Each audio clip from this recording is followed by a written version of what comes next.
என்னங்க என்னங்க ஜோதி? இப்ப நமக்கு ஒரு துன்பம் வருது அப்படின்னா அது நம்மளை பக்குவப்படுத்துறதுக்கான ஒரு அனுபவம் தான். ஆமாம் ஆமாம் நாட்டம் கம்மியாகிறதுக்காக தான் அப்படின்னு. ஆமாம். அப்போ இப்போ நம்ம சைவமாக தான் இருக்கோம்.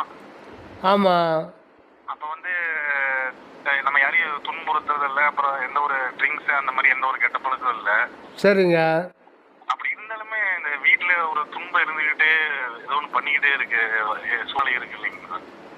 இப்போது நம்ம புலால் சாப்பிட்றதுல ரைட்டு தான். அது ஃபஸ்ட்டு ஸ்டெப்பு தான் அது. சரிங்கண்ணா. இந்த புலால் உடம்பை நானும் நினச்சிட்ருக்கோம் இல்லையா?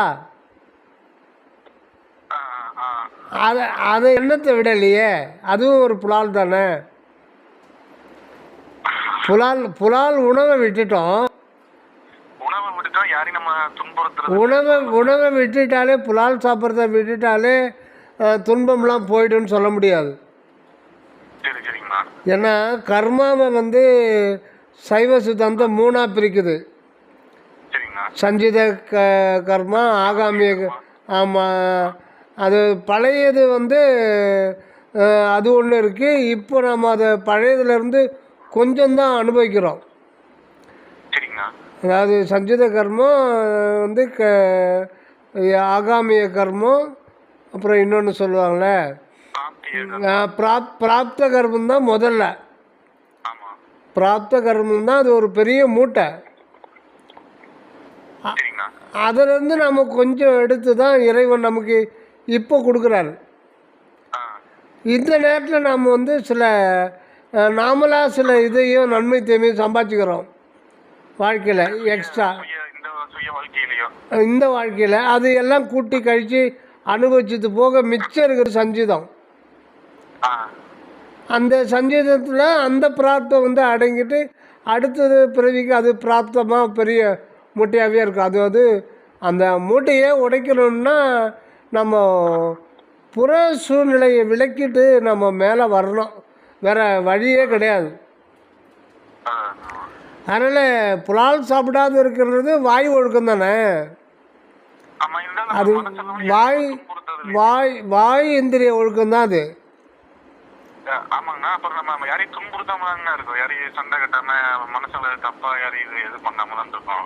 இல்லை இல்லை, அதாவது இன்னொருத்தரை நாம துன்புறுத்தல, அது ஓகே. இப்போ மாடு இருக்குது, மாடு சைவமா அசைவமா?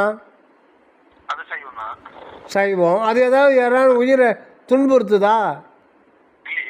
அதுக்கு முக்தி கொடுக்க வேண்டியதானே கடவுள்.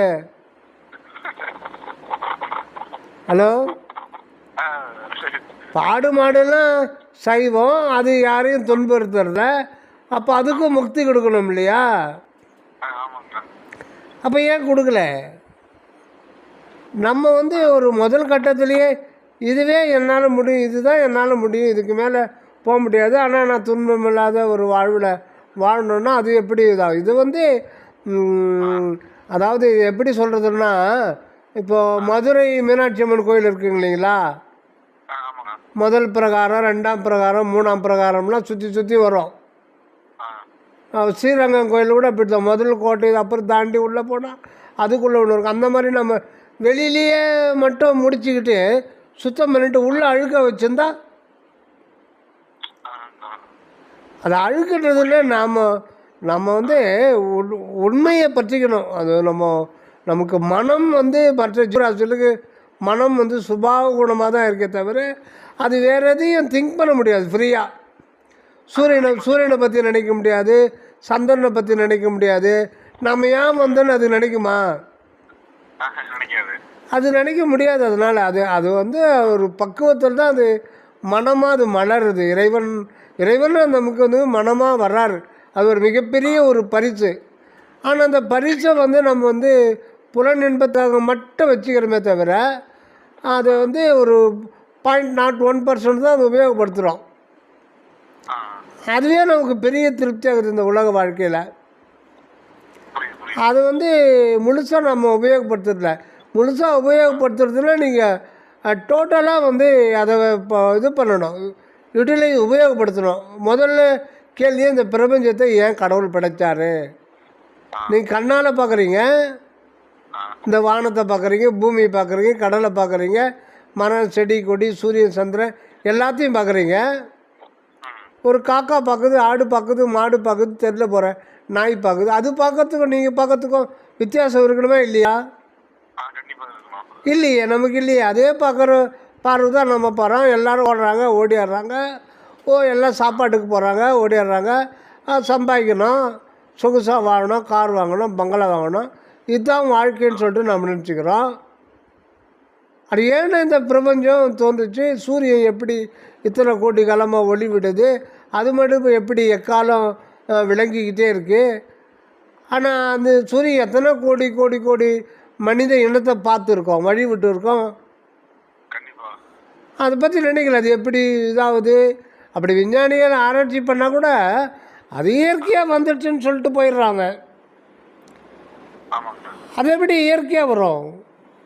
எல்லாமே இயற்கையாக வந்துட்டு அந்த இயற்கை தானே வள்ளலார் கடவுள்ன்றாரு.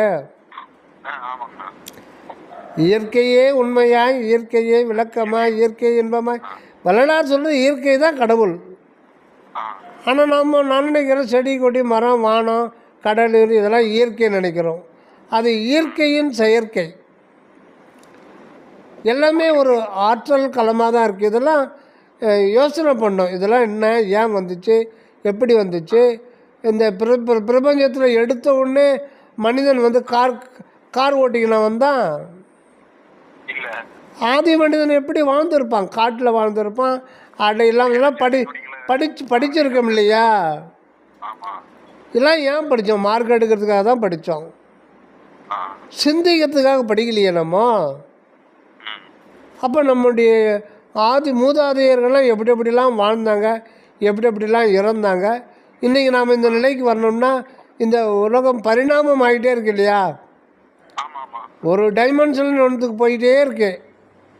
அது பல நூற்றாண்டுகளுக்கு அப்புறம் எத்தனையோ கோடி வருடங்கள் கழித்து இப்போ சொல்கிறாங்க சராசரி விஞ்ஞானிகள் 40 லட்சம் 50 லட்சம் வருடங்களுக்கு முன்னாடி தான் மனித இனம் தோன்றுச்சு. அதுக்கு முன்னாடி மற்ற உயிரினங்கள்லாம் இருந்தது.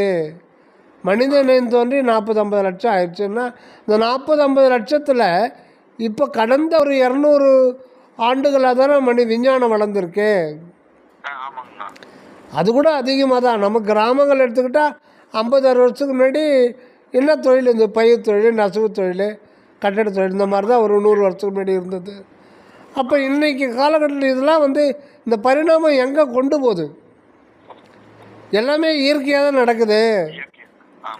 எல்லாமே இயற்கையாக தான் நடக்குது. நாம் இங்கே வந்திருக்கிறது கூட இயற்கை தானே. இல்லை நீங்கள் ஏதாவது பிளான் பண்ணிங்களா இங்கே வரணும்னு? ப்ரீ பிளான் பண்ணிங்களா? உங்கள் இதயம் துடிக்குது, அது இயற்கையாக தான் துடிக்குது. உங்கள் control, out of your control.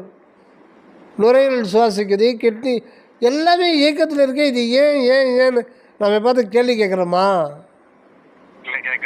இந்த கேள்வி கேட்டாலே துன்பம் வந்து நம்மளை விட்டு போகும். இங்கே அடித்து அங்கே வலிக்கின்றா இல்லைங்களா? ஒரு பேச்சுக்கு சொல்கிறேன்.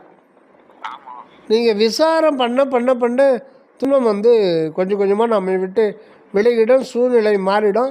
ஆனால் அதுக்காக சும்மாவே வந்துட்டு எந்த வேலையும் செய்யாமல் ஆன்மீகம் பேசுகிறேன்னு சொல்லிட்டு வீட்டில் உட்காந்துருந்தா அது வேலை கேட்காது. புரியுதா? உங்களுக்காக தான் சொல்கிறேன். அவன் போகணும், வேலை பார்க்கணும், சம்பாதிக்கணும். அந்த உடலுக்கு தேவையான உணவு ஃபீட் பண்ணணுமா வேணாமா? அது பாட்டுக்கும் இருக்கணும். நீங்கள் வீட்டில் உட்காந்துக்கணும் தான் வேலை செய்யாமல் இருந்தால் அப்பா பாட்டுக்கு வேலை செய்கிறாரு அப்படின்னா வீட்டில் பிரச்சனை தான் வரும். பிரச்சனையை நாம் தான் உருவாக்குறோம். நம்ம சும்மாலாம் இருக்கக்கூடாது, வேலை செஞ்சுக்கிட்டு தான் இருக்கணும். பணி செய்யாமல் இருந்தால் அது அப்புறம் என்ன? அது இந்த உடலை காப்பாற்றணும். முக்தி அடைகிற வரையில் உடலை காப்பாற்றுறது நம்ம சுதந்திரம் இல்லையா? அதுக்காக தானே நமக்கு அறிவுலாம் கொடுத்துருக்காரு. அதுவும் இந்த காலத்தில் சும்மா லேசாக ஒழித்தாலே காசு வந்துடுது. அந்த காலம் மாதிரி இல்லை. இந்த காலத்தில் லேசாக உழைச்சாலே போதும். அந்த மாதிரி இறைவன் கொண்டு வந்திருக்காரு. அந்த காலத்தில் மாடுகள்லாம் மூட்டை எப்படி இழுத்துட்டு இருந்தது, இப்போ அது மாதிரியா இருக்குது? எவ்வளோ உயிர்களுக்கெல்லாம் வந்து இது பண்ணி விட்ருக்காரு, ஃப்ரீ பண்ணி விட்ருக்காரு, மாற்றம் ஏற்பட்டிருக்கு. மனிதர்கள்லாம் வந்து உடல் ரீதியான கஷ்டம் இப்போ கம்மியாயிடுச்சு, எவ்வளவோ கம்மியாயிடுச்சு. அப்போல்லாம் கடின உழைப்பு, ஏர் உழணும் எல்லாமே இருக்குது. இப்போ எல்லாமே மெஷின் வந்துடுச்சு. இவ்வளோலாம் எது கொடுத்துருக்காரு?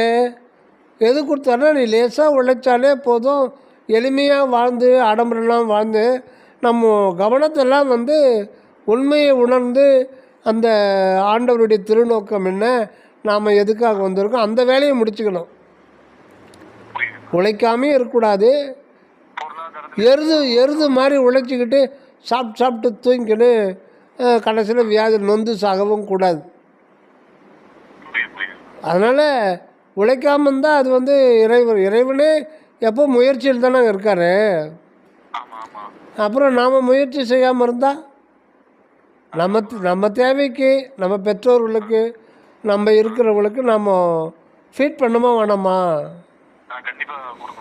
ஆமாம். அதனால் நம்ம சும்மா இருந்தால் கடவுளை பற்றி கூட தெரிஞ்சிக்க முடியாது. கடவுள் கூட அவராக உண்மையை உணர்த்தினா தான் நம்ம உணர முடியுமே தவிர நம்ம சுதந்திரத்தால் உணர முடியாது. நம்ம வந்து உருகி வேண்டணும், தோத்திரம் பண்ணணும், வேண்டணும், தியானம் பண்ணணும். அது வந்து இரவு நேரத்தில் வச்சுக்கணும், ஃப்ரீயாக இருக்கிற நேரத்தில் வச்சுக்கணும். மற்ற நேரத்தில் பகல் நேரத்தில் உங்கள் வேலையை, உங்களுக்கு என்ன வேலை அது உங்களுக்கே தெரியும். கண் முன்னாடி என்ன வேலை இருக்கோ அந்த வேலையை நம்ம கரெக்டாக கடமையை செய்யணும். கடமையை செய்யாதவங்களுக்கு உண்மையின் பக்கம் வந்து இடம் கிடைக்காது. கடமையும் செய்யணும், உண்மையும் பற்றிக்கணும். உண்மையை பற்றி கொண்டு கடமையை ஏற்றணும். இறைவனே அது சரண சாமி அதை சொல்கிறார், உண்மையும் கடமையும் பிரிக்கவே கூடாது, பிரிக்க முடியாது. உண்மை கடமை, அந்த கடமையில் கடை, உண்மையில் உள்ளு, இது ரெண்டும் சேர்ந்து தான் கடவுள். உண்மை கடமை ரெண்டும் சேர்ந்தது தான் கடவுள்.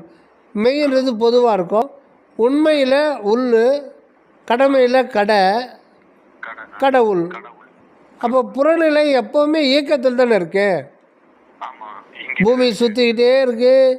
சூரியனையும் ஒரு மணி நேரத்துக்குன்னு அந்த சூரியனை வந்து 1,06,000 கிலோமீட்டர் வேகத்தில் சுற்றுதுன்னா அதை கேட்டால் தானாக சுற்றுதுன்னுவான். எப்படி தானாக சுற்றுது, எப்படி தானாக கரெக்டாக மழை காலம், பனிக்காலம், வெயில் காலம் எல்லாம் எப்படி தானாக வருது? எல்லாமே தானாக வருதுன்னு சொல்லிட்டு இருந்தால் அதுதான் எல்லாமே தானாக நடக்கிறது தான் இறைவனுடைய செயல். அது தான் என்ற ஒரு நிலையில் அது நடந்துக்கிட்டே இருக்கு. அது யார் இவங்க வந்து இயற்கைன்றது ஒன்றும் கிடையாதுன்றாங்களோ அது சும்மா வெறும் ஒரு வட்டம், அதுக்குள்ளே எதுவுமே இல்லை. ஆனால் வந்து அதுக்குள்ளே அந்த அன்பு என்கின்ற சக்தி இருந்துக்கிட்டே இருக்குது. அப்படி தான் வரலாறு சொல்கிறது. ஞானிகள் சொல்கிறதெல்லாம் அன்பு, அந்த அன்புக்கு ஒரு ஆற்றல் இருக்குது, அதுதான் அருள். இதுதான் வந்து உலகமாக இருக்குது. அக உலகம், புற உலகம். அதான் நாம் புற உலகத்தை பார்க்குறோம், இது சதா இயக்கத்தில் தான் இருந்துக்கிட்டு இருக்கு. அதனால் இயக்க உலகம், இது இயக்க உலகம். இந்த இயக்க உலகத்துக்கு காரணமாக இதுக்கு அப்பால் இருக்கிறது ஒரு அசைவற்ற ஒரு அமைதியான ஒரு அக உலகம் இருக்குது. அதை தெரிஞ்சுக்கிட்டால் இந்த இயக்க உலகத்தில் எந்த சூழ்நிலையும் நம்மளை பாதிக்காது அப்படின்னு சொல்லிட்டு தான் வரலாறு சொல்கிறாரு, சரணானந்த சாமி சொல்கிறார். அதான் நமக்கு நேரம் கிடைக்கும்போது மனதை அகவமாக செலுத்தணும்.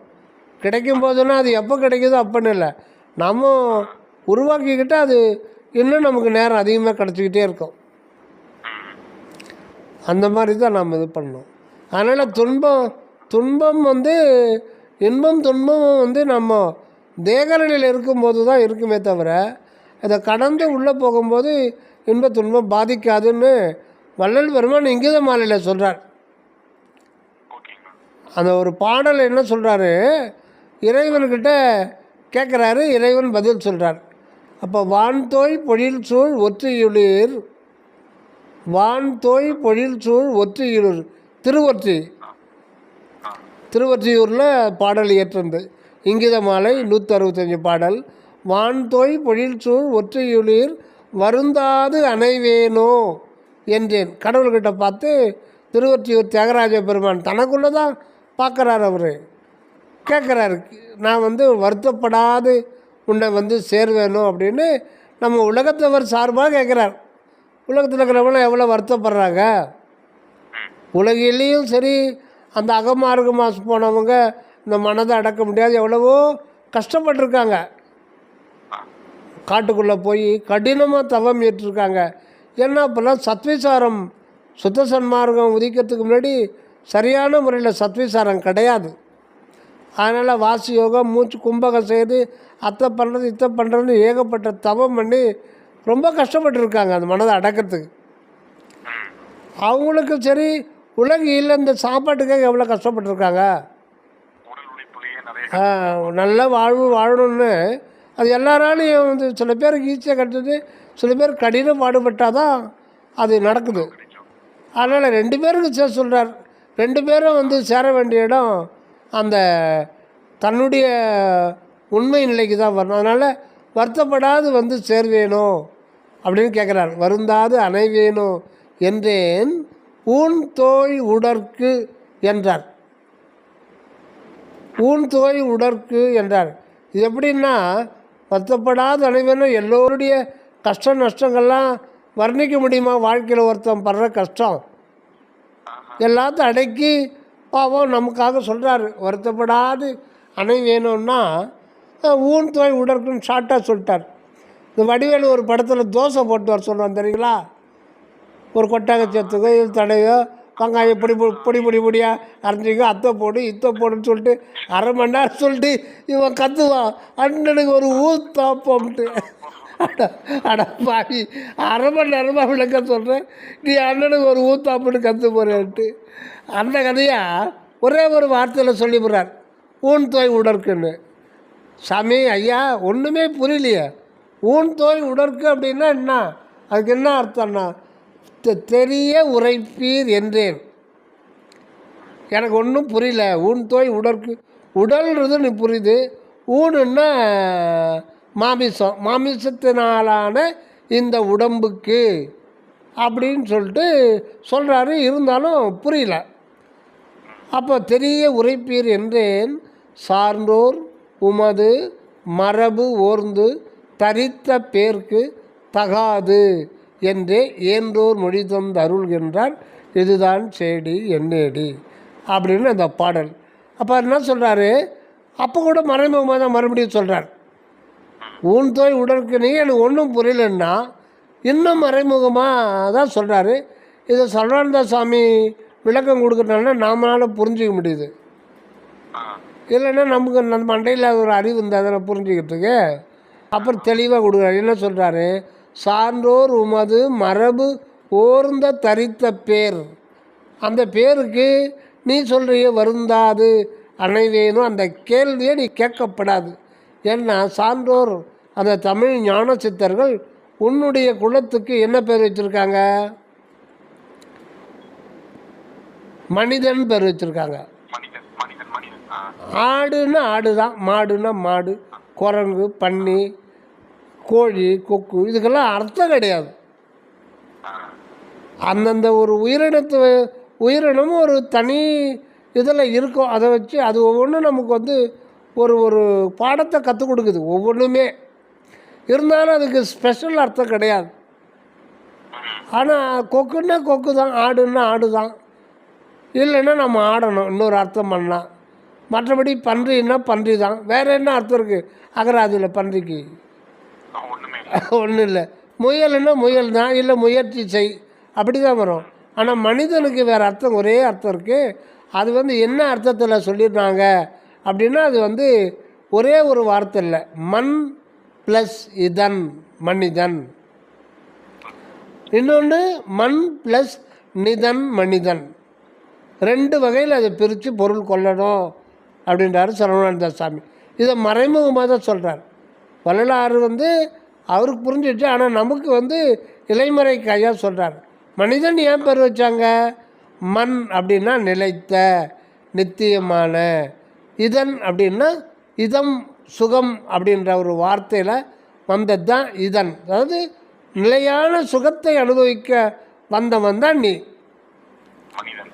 நிதன்னா நித்தியமாய், நித்தியமாய் நித்திய நிலையான ஒரு இதம், அந்த சுகம், அந்த அருட்பேரின்பத்தை அனுபவித்து கொண்டே வாழ்ந்து கொண்டே மரணமில்லாது வாழ்ந்து கொண்டே இருக்கிறது தான் நீ வந்த. அந்த இந்த ஆனந்தம் வந்து சச்சிதானந்தம், நித்தியானந்தம். உண்மை அப்படி இருக்க நான் வருத்தப்படுவேனோ அப்படி நீ கேட்குற, எப்படி கேட்கலாம் அப்படின்றார். அது அது எதுக்கு பொருந்தும்னா, இந்த உடல் தான் நானுன்னா அது இதுக்கு பொருந்தோம்.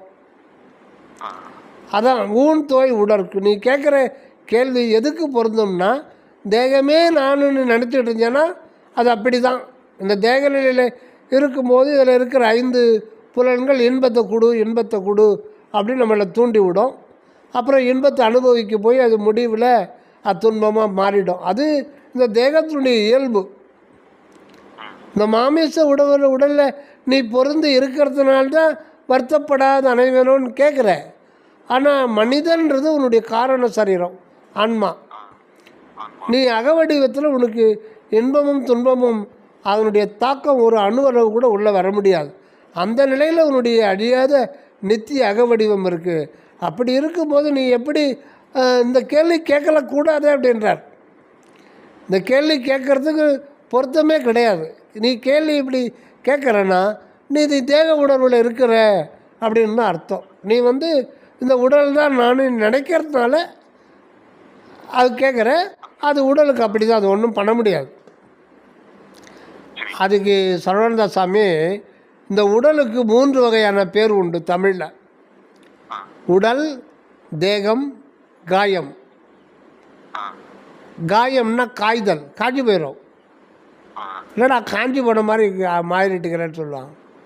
என்னாச்சு, சரியாக சாப்பிட்லையா, காஞ்சி போன மாடு மாதிரி. ஏன்னா தேகம் காய்தல் தன்மை உடையது. நாளாக அது போயிடும். என்னுடைய தான் காய்தல், காயம்.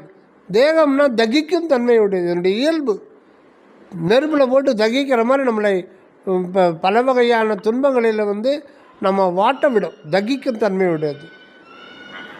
உடல்னா உடற்றும் தன்மை உடையது, நமக்கு தொல்லை கொடுத்துக்கிட்டு தான் இருக்கும். எப்போ இந்த உடல் தான் நான் அப்படின்னு நினைக்கும் போது இந்த பெயர் ஆகிடும், இந்த பெயர் இதாகும். ஆக நீ இதில் வந்து பொருந்தி இருக்கிறதுனால அது இயல்பு தான், அது ஒன்றும் பண்ண முடியாது. நீ வருத்த தான் படுவேன், அது ஒன்றும் பண்ண என்கிட்ட வந்து சேர மாட்டேன்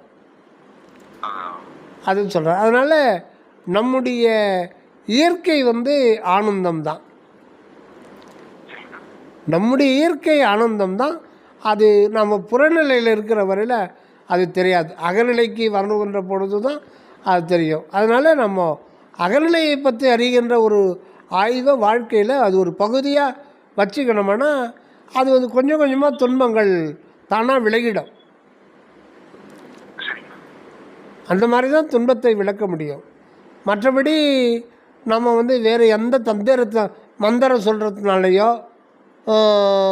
இல்லை பரிகாரம் செய்கிறதுனாலையோ வேறு எந்த இதனாலேயும் நம்ம புத்தகம் படிக்கிறதுனாலையோ அது போகாது.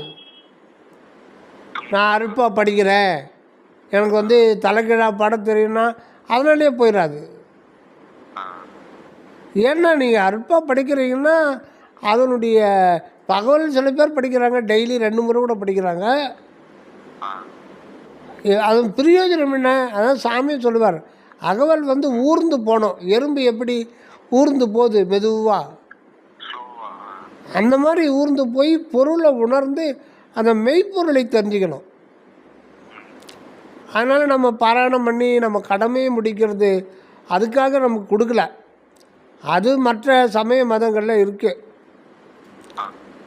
அந்த மாதிரி இருக்குது. இங்கே வந்து நம்ம உண்மையை உணர்றதுக்காக தான் திருவருட்பா நமக்கு கொடுக்கப்பட்டிருக்கு. அதுக்காக சத்திசாரத்துக்காக கொடுக்கப்பட்டிருக்கிறது. மேயினை மெய்ப்பொருள் விளங்கினை நீ அது ஆயினை. யாருக்காக சொல்கிறாரு? நமக்காக எழுதி வச்சு போய்கிறார். வரலாறுக்கு மட்டும்னா அதோட அவர் மூட்டை கட்டிக்கின்னு போயிருப்பாரு. அவருக்காகப்பட்ட இது எல்லோருக்கும், உலக மக்கள் எல்லோருக்காக தான் சொல்கிறாரு. துன்பளித்து ஆங்கே சுகமளித்து உயிர்களை அன்புற காத்தருள் அற்புறுந்தது. துன்பம் நாம் ஏன் வருது, அப்படி துன்பம் வந்து நம்மளை ஏன் நெருக்குது அப்படின்னு நாம் இறைவனை நெருங்கலை. இறைவனை நாம் நெருங்கலை, அதனால் துன்பம் நம்மளை நெருக்குது. ஆக நாம் அதுதான் சுருக்கமாக திருவள்ளுவர் சொல்கிறார், சார்புணர்ந்து சார்பு கெட ஒழுகின் சார்தரா சார்தரு நோய். சார்பு உணர்ந்து நம்ம அகத்தில் இறைவன் நம்மோடு அனாதி காலமாய் அத்துவிதமாய் உடனாய் ஒன்றி நம்முள் நாமாய் இருக்கிறார். உயிருள் யாம் எவள் உயிர்னு சொல்லிட்டு துண்ணும் அனாதியே சூழ்ந்து எனை பிரியாது என் உறவாகி என் உறவே. அதுதான் உண்மையான உறவு, அனாதி காலமாக இருக்குது. அதான் சார்பு உணர்ந்து, அதாவது மெய்ப்பொருள் நமக்குள்ள சார்ந்து இருக்குது. அருள் திருவருள் ஆண்டவர் அற்புதஞ்சோதி ஆண்டவர் இயற்கையிலேயே நமக்குள்ளே சார்ந்து இருக்கிறார். அதை உணர்ந்து கொள்ள வேண்டும். சார்பு உணர்ந்து சார்பு கெட ஒழிகில் அப்படின்னா புறச்சார்பு. நம்ம வந்து தேகத்தை நம்பியிருக்கோம், மனதினுடைய கட்டுப்பாட்டுக்குள்ளே வந்திருக்கோம், அது இழுப்புக்கு போகிறோம், இந்த உடம்பு தான் நானும் நினைக்கிறோம். அருமையான பாடல் எல்லாரும் சொல்கிறார், புன்புலால் உடம்பின் அசுத்தமும் இதனில் புகுந்து நான் இருக்கின்ற புணர்ப்பும். இதில் என்ன வந்து புகுத்தி வச்சிருக்கியே, இல்லை நான் புகுந்துருக்கேன்னா இதில் புகுந்து இதுதான் நான், இந்த உடம்பு தான் நான் அப்படின்னு நம்ம நினச்சிக்கிட்டு இருக்கோமே. அப்போ வருத்தம் ஏற்பட தான் செய்யும். ஏன்னா இது காயம், இது உடல் உடற்றும் தன்மையுடையது, இது தேகம் தகிக்க தன்மையுடையது. இது புறச்சார்பு, இது வந்து நம்முடையது அல்ல, இது பிரபஞ்சத்தின் ஒரு கூறு அது. ஆனால் இந்த பௌதிக உடம்பு இருந்தால் தான் ஆன்மாவினுடைய விளக்கம் கிடைக்கும், இது இல்லைன்னா கிடைக்காது. அதனால் இது வேயபுல் பாடி தானே, இதுக்கு அறிவு கிடையாது. அதனால் நம்ம இந்த உண்மையை வந்து தூற்றிக்கொள்ளணும். காற்றுள்ள போதே தூற்றிக்கொள் அப்படின்னா இந்த உடம்புல ஜீவசுவாசம் இருக்கும்போதே உண்மையை வந்து நம்ம பற்றி கொள்ளணும். இந்த வயது ஆகிறதுக்கு முன்னாடி வயதானாலும் மனம் தளர்ச்சி அடைஞ்சிடும். அப்போ வந்து அழுது புரண்டாலும் அது கஷ்டமாயிடும், ரொம்ப கஷ்டமாயிடும். முடியாதுன்னு இல்லை, அது ரொம்ப கஷ்டமாயிடும். அதனால் இளமையிலேயே வந்து நம்ம வந்து இந்த ஜீவசுவாசம் நல்லா இருக்கும்போது, உடல் ஆரோக்கியமாக இருக்கும்போது, சூழ்நிலை நன்றாக இருக்கும்போது நம்ம அதை வந்து யூட்டிலைஸ் பண்ணிக்கணும், பிரயோஜனப்படுத்திக்கணும். நம்ம காலத்தை வேஸ்ட் பண்ணக்கூடாது. அதனால் இனி இது முதல், அதாவது இங்குள்ள நீங்கள் எல்லோரும் இதுக்கு முன்பு இருந்தபடி வீண்காலம் கழித்து கொண்டிருக்காதீர்கள் என்றார். வீண்காலம்னா என்ன, இந்த உடம்பு தான் நான் அப்படின்னு நினைக்கிறதே வந்து வீண்காலம்தான். அதனால் சார்பு கெட ஒழிக்கல் புறச்சார்புன்னா நம்ம வந்து தேகத்தை சார்ந்திருக்கிறோம். தேகத்தை சார்ந்திருக்கிற வரையில் வருந்தாது அணை வேணுன்றத கேள்வி தான் கேட்டுக்கிட்டே தான் இருப்போம். எனக்கு துன்பம் போகுமா, எப்போ போவோம் துன்பம் போகும்னா வருந்தாது ஒரு அணை வேணாம், இப்படி தான் கேட்டுகிட்டே இருப்போம். அந்த வரிக்கு மேலே அடுத்த வரி தாண்டாது, அப்படி தான் இருந்துகிட்ருப்போம். அதனால் துன்பம்ன்றது அகநிலையில் துன்பம் நிலை கிடையாது. அகநிலை என்கின்ற கோட்டைக்குள்ளே இந்த தேக சார்ந்த இன்ப துன்பங்கள் அதுக்கு உள்ள அனுமதி கிடையாது. அதனால் நம்ம வந்து உள்நிலையிலிருந்து தான் வெளிப்பட்டு இந்த உலகத்தில் நம்ம தோற்றமாக்கி கொண்டிருக்கிறோம். அதான் சத்விசாரத்தில் நமக்குள்ளமே. சத்விசாரம்னா நம்ம பேசி கொண்டிருப்பது சத்விசாரம் அப்படின்னு நம்ம இது பண்ணக்கூடாது. இது வந்து ஒரு ஆரம்ப கட்டம். நம்ம சத்விசாரம் வந்து தனியாகத்தான் பண்ணணும். நீங்கள் வந்து எப்போ விசாரம் செய்து கொண்டு இருங்கள், உங்களோடு ஒத்தவர்களுடனாவது அல்லது வேலாயுத முதலியார் கேட்டால் அவரும் மனுஷ தரத்தில் போதுமானதாக சொல்லுவார். அப்புறம் மூணாவது தான் சொல்கிறார், அல்லது தனித்தும் விசாரிக்கலாம். இதுதான் உண்மையான விசாரம். ஏன்னா அந்த காலத்தில் பக்குவம் இல்லாதனால மூணாவது கொண்டு வந்து வச்சுருக்கார். மூணாவதில் சொல்லப்பட்டது அல்லது நீங்கள் தனித்தும் விசாரிக்கலாம், அதுதான் பிடிச்சிக்க வேண்டியது. சத்விசாரம்ன்றது நீங்கள் தனியாக பண்ணுறது, அது ஒரு வகையான, அதுதான் உண்மையான விசார தியானம். தியானம்னு சொல்லிட்டா ஐயோ என்னால் முடியாது, எனக்கு தலை வலிக்குது, தலை பாரமாக்குது, மனசு அப்போ தான் அடங்குது மாட்டேங்குது, ஓடுது அப்படின்லாம் நம்ம பயப்படுறோம் இல்லைங்களா? அதனால் தியானம்ன்ற வார்த்தையை எடுத்துட்டார். சன்மார்க்க அகராதியிலேருந்து தியானம்ன்ற வார்த்தை எடுத்துட்டார். 5 நிமிஷம் தியானம் பண்ணதுக்கு என்னால் முடியாது, ஓடியாந்துடுறோம். தியானமயமானால் பொசிப்பு மாறுன்னா நிற்கவே மாட்டேன் வரலாறு பார்த்தா. அதனால் விசாரம் பண்ணுங்க. நீங்கள் இருக்கும்போதும் படுக்கும்போதும் இவ்வண்ணமாய் விசாரம் செய்து வாருங்கள். அதே வார்த்தை தான், சத்விசாரம்னே தியானம்தான். வார்த்தை தலைப்பை மாற்றிட்டார். இப்போ கொஞ்சம் நமக்கு ரிலாக்ஸாக இருக்குது. ஆனால் நாம் தப்பாக புரிஞ்சுக்கிட்டோம். விசாரம் பண்ணோன்னா 4 பேர் உட்காந்துன்னு பேசிக்கிட்டே இருக்கலாம்டா அருட்பாவை பற்றி அப்படின்ட்டு. அது கிடையாது விசாரம். விசாரம்னு நீங்கள் தனித்து செய்தால்தான் அது சத்விசாரமாகும். மனம் மொழி கடந்து விசாரம் செய்யணும். தனு கர நாதிகள் தாம் கடந்து அறியும்போர் அனுபவம் ஆகிய அற்பரஞ்சோதி. அற்பரஞ்சோதிங்கிறது ஒரு அனுபவம் தான். உங்களுடைய சொந்த அனுபவமாக தான் வருவார் இறைவன். அதான் சரணானந்த சுவாமி சொல்வார். அதாவது இறைவன் சொல்கிறார், உன்னில் அறியப்படுது அன்றி வேறு எங்கும் மெய்ப்பொருள் அறியப்படுவதற்கோ அனுபவப்படுவதற்கோ இல்லை. இது சரணானந்த சுவாமி சொல்கிறார். உன்னில் அந்த மெய்ப்பொருளை அறியுவதற்கோ அனுபவப்படுத்துவதற்கும் அன்றி பிற வேறு இடத்தில் அங்கு முடியாது. அதுதான் உயிருள் எனக்குள்ள இறைவன் இருக்கிறார். எனக்குள் உனக்குள் யானும் எனக்குள் நீயும் இருக்கும் தன்மையே மெய்யருள் இயப்பில் வருது இல்லைங்களா? உனக்குள் யானும் எனக்குள் நீயும் இருக்கும் தன்மையே. அது ஒரே இடம்தான். அந்த இடத்துல 2 பேர் இருக்கோம். ஒரே சீட்டு. இந்த ஒரு சீட்டை ஒரு நிலை தான். ஒன்றிரண்டு எண்ணாத ஒரு நிலை தன்னில் ஒன்றிரண்டெண்ணாத ஒரு உண்மையில் நின்றேன் என்றார். ஒன்றிரண்டெண்ணாத உண்மையில் நின்றேன். அதான் உண்மையை பற்றி கொள்ள வேண்டுன்றதுக்காக தான் சார்பு உணர்ந்து. அந்த உண்மையின் இயற்கையிலேயே நமக்குள்ளே சார்ந்து இருக்கிறது. அதுதான் நமக்கு முக்கியம். அதனால் துன்பமில்லாத வாழணுன்னு சொல்லிட்டு தான் இதுவரையில் பட்ட பாடெல்லாம் போதும் அப்படின்ட்டு தான் நமக்கு இந்த பிறவியை கொடுத்துருக்காரு. நம்ம மறுபடியும் பழைய கதையை பாடிட்டுருக்கோம். நான் துன்பப்படுறேனே, என்ன பண்ணுறதுன்னா நான் ஒன்றுமே. இறைவன் என்ன பண்ணுவார்?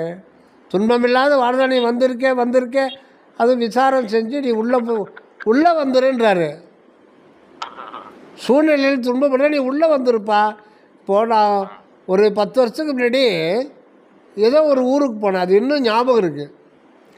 திடீர்னு நல்லா மழை பிடிச்சிக்கிச்சு. அது எந்த ஞாபகம் இல்லை இருக்கு எந்த இடம்ட்டு.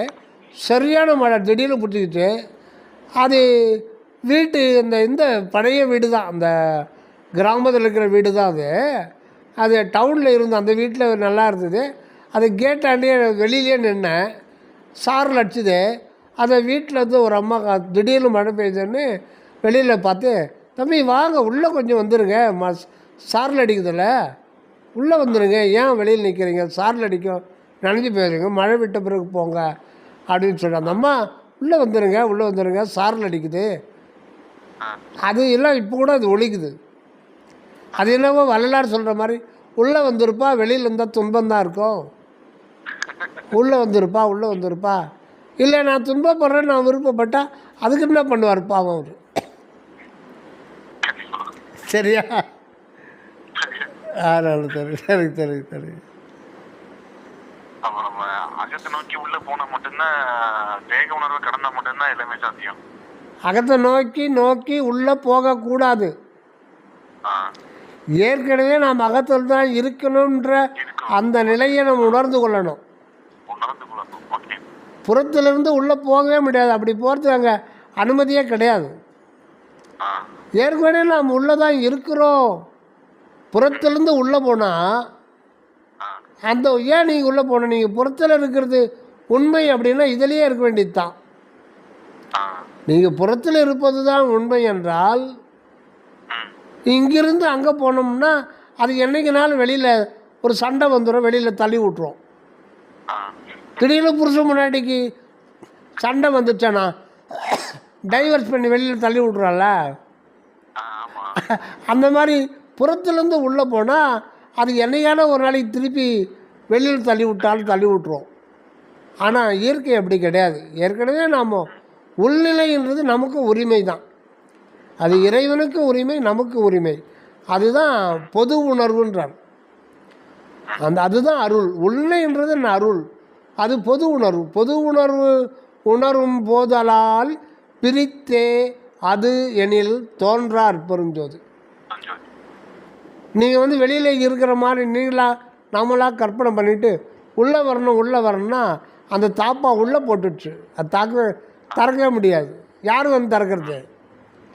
தாழ்பால் வெளியில் கிடையாது, உள் தாப்பா போட்டிருக்காரு. உள்ள இறைவன் இருக்கார்.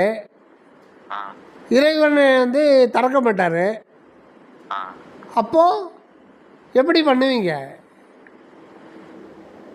வேறு வழியே கிடையாது. உள்ளே தான் நம்ம இருக்கிறோன்ற உண்மையை உணர்ந்துக்கிட்டோம். ஏன்னா இருக்கிறது ஒரு பொருள் தான். நீங்கள் வெளியில் இருக்கிறது நினச்சிக்கிட்டு இருக்குது, அது மாயத்தோற்றம். பாலைவனத்தில் அண்ணாண்ட பக்கம் தண்ணி தர்ற மாதிரி தெரியுது இல்லைங்களா? பறவையும் ஒட்டகமும் அங்கே போய் ஏமாந்துடும். அந்த மாதிரி தான் நம்ம வெளியில் இருக்கிறது ஒரு மாயத்தோற்றம். அந்த மாயையிலேருந்து நம்ம விடுபட்டு டீப்பாக உள்நோக்கி பார்த்தாலே கொஞ்சம் கொஞ்சமாக நமக்கு எந்த அளவுக்கு இன்ட்ரெஸ்ட் இருக்கோ அந்தளவுக்கு உண்மை நமக்கு உணர்த்துகிறோம். அது கொஞ்சம் கொஞ்சமாக தான் உணர முடியும். அதுவரையில் நமக்கு வாழ்க்கையில் இறைவன் துணையாக இருப்பார். நீங்கள் ஒன்றும் பயப்பட வேண்டிய அவசியம் இல்லை. அது ஒன்றும் பயப்பட வேண்டியது. சில துன்பம் நம்மளை தாக்காது. அதுக்காக பயப்பட வேண்டாம். முயற்சி இருக்கணும். பொருளும் நமக்கு தேவை.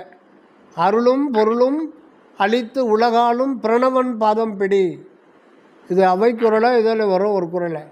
அருளும் அவர் தான், பொருளும் அவர் தான். நமக்கு பொருள் தேவையில்லை அப்படின்னு சொல்ல முடியாது. ஏன்னா அந்த பொருளாக இருக்கிறது இறைவன் தான். எல்லாமே இறைவன் தான். அகத்தும் உள்ளும் புறமும் ஒரு வள்ளல் இருப்பதால் வாட்டம் அடைவதற்கு அவசியம் இல்லைன்றார்ல வள்ளலார். வேற என்ன, இதை விட வேற வேணா ஒரு கேரண்டி வேணும். 4 வருஷம் கேரண்டி இல்லை, நித்திய கேரண்டி கொடுக்குறார். எத்தனை கோடி வருஷம் ஆனாலும் அகத்தும் புறத்தும் ஒரு வள்ளல் இருப்பதால் வாட்டம் அடைவதற்கு அவசியம் இல்லை அப்படின்னா வேற என்ன சொல்ல முடியும்? ஒரு பாவம் எவ்வளவோ சொல்லிட்டாரு. ஆமாம். அதனால் உள்ளே இருக்கிறதும் வள்ளல் தான், வெளியில் இருக்கிறதும் வள்ளல் தான். அதனால் நம்ம விசாரத்தின் மூலம் நம்முடைய உண்மையை ஆய்ந்து கொள்வது தான் உள்ளதாக இருக்கிறோம். ஏன்னா உள்நிலையிலிருந்து வெளிப்பட்டு தான் இந்த மனமும் உயிரும் உடலும் அனைத்தும் உள்ளிருந்து வெளிப்பட்டு தானே தவிர இது வெளியில் எதுவுமே இல்லை. எல்லாம் உள்ளே இருக்கிறது பிரதிபலிப்பு தான் வெளியில் இந்த தோகம் தோற்றி கொண்டிருக்கிறது. இந்த பிரபஞ்சமே உள்ளிருக்கின்ற ஒன்றன் புறத்தில் அது வெளிப்படுது, அவ்வளோதான், விளங்குது. எல்லாமே இது நீங்கள் படிச்சிருப்பீங்க. சாமி சரவண சாமி புத்தகம்லாம் படிச்சிருப்பீங்க. நீங்கள் கேட்குறது முறையே இல்லை. லாஸ்ட் வீக் உங்கள்கிட்ட இது பேசலாம்னு நினச்சிங்கன்னா அப்புறம் சரி இன்னைக்கு இந்த மாதிரி கேட்டுடலாம் அப்படின்னு சொல்லிட்டு கூப்பிட்டேன். என்னங்க இது? லாஸ்ட் வீக்கே உங்ககிட்ட கேட்கலாம்னு நினச்சிதான் அப்புறம் நீங்கள் வெளியில் அவுட் ஆஃப் ஸ்டேஷனில் இருந்தீங்க. ஆமாங்க. இன்னைக்கு இதை பற்றி கேட்கலான்னு கூப்பிட்டேங்கண்ணா. சரிங்க. இதை ஞாபகம் வச்சுங்க, இந்த இங்கித மாலை செய்யல. சரிங்கண்ணா. ஆமாம். அந்த வான்தோய் பொழில் சூழ் ஒற்றையுளிர் வருந்தாது அணைவேணும் என்றேன் இருக்கு. அது என்ன இறைவன் தான் சொல்கிறாரு, ஊன்தோய் உடற்கு தேகத்தில் தேக உணர்வில் இருந்தால் அது இது அதுலேருந்து அது இப்படி தான் புலம்பிக்கிட்டே இருப்போம். வருந்தாதானே வேணும்னு சொல்லிட்டு. அதனால் மனிதன் என்பது மனித பிறவி என்பதே ஆனந்தமாக இரு அப்படின்னு ஆசீர்வாதம் பண்ணி தான் நம்மளை இங்கே இந்த பூமிக்கு அனுப்பிச்சிருக்கார். ஆமாம். அந்த ஆணையும் நம்ம மறைச்சிட்டு நம்ம பழையபடியே வருந்தாதானே வேணும்னு புலம்பிக்கிட்டு இருந்தால் எப்படி? நாம் இப்படி புலம்புவோன்னு தெரிஞ்சு தான் வள்ளலார் அந்த கேள்வி முதல்ல வைக்கிறார். வருந்தாது அணை வேணும். நம்முடைய புலம்பலை தான் அங்கே வைக்கிறார் அவர். அது அவருடையது அல்ல, சரி சரிங்க. அது எல்லாமே நமக்காக தான் வாழ்ந்தார் வரலாறு. நமக்காக தான் எல்லாத்தையும் எழுதினார். எல்லாம் அற்புதமான ஒரு இதெல்லாம் திருவருட்பால இருக்கிறது நம்ம சரவணதா சுவாமி மூலம் தான் தெரிஞ்சிக்க முடியுது. கண்டிப்பாங்க. ஆமாம். அப்பா கேட்டதா சொல்லுங்க தயவு. கண்டிப்பாங்க. ஆனா இந்த ஆடியோ ரெக்கார்டிங் அப்படியே அனுப்பிச்சு விட்டுருங்க எனக்கு வாட்ஸ்அப்ல. எதுங்க ஐயா? இப்போ நம்ம பேசுற ரெக்கார்ட் ஆகுமாங்கண்ணா? அனுப்புகிறேன். எனக்கு வாட்ஸ்அப் பண்ணி விட்டுருங்க நிறைய. ஓகே. ஓகேங்க. நன்றி. தயவு.